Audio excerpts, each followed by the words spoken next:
নমস্কার, আজকে আমি আপনাদের সাথে একটি রান্না শেয়ার করতে এলাম, যেটি হলো চিলি গোবি। এটি লুচি, পরোটা, ফ্রাইড রাইস, জিরা রাইস যে কোনো কিছুর সাথে সুন্দরভাবে জমে যায়। এর জন্য আমি একটি ফুলকপি নিয়েছি এবং সেটিকে ছোট ছোট টুকরো করে একটু নুন জলে ভাপিয়ে নিয়েছি। আর নিয়েছি ক্যাপসিকাম, পেঁয়াজ, লঙ্কা, টমেটো, সেগুলিকে আমি চৌকো চৌকো করে টুকরো করে নিয়েছি। তারপর একটি বাটির মধ্যে কর্নফ্লাওয়ার, ময়দা, নুন দিয়ে জল দিয়ে একটি পাতলা ব্যাটার তৈরি করে নিয়েছি। সেটির মধ্যে কপিগুলোকে ডুবিয়ে নিয়ে ছাঁকা তেলে ভেজে নিতে হবে, মুচমুচে করে ভাজতে হবে, ভেজে তুলে রাখতে হবে। তারপর সেই ফ্রাইং প্যান থেকে একটু তেল কমিয়ে নিয়ে তার মধ্যে আদা বাটা আর রসুন বাটা দিয়ে ভালো করে নাড়াচাড়া করে নিতে হবে।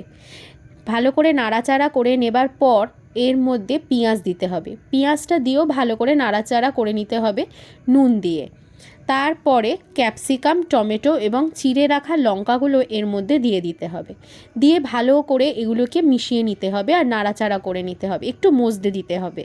তারপর এর মধ্যে টমেটো সস, সোয়া সস আর ভিনিগার, এই তিনটি দিয়ে ভালো করে নাড়াচাড়া করতে হবে, যাতে পেঁয়াজ, টমেটো, ক্যাপসিকামের মধ্যে এই তিনটি সস ভালো করে মিশে যায়।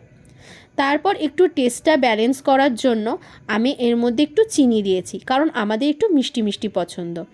তারপর এর মধ্যে ভেজে রাখা ফুলকপিগুলো আমি ছেড়ে দিয়ে ভালো করে নাড়াচাড়া করে একটু জল দিয়েছি সামান্য। আমি একটু কর্নফ্লাওয়ার গোলা জল দিয়েছি যাতে গ্রেভিটা একটু ঠিক হয়।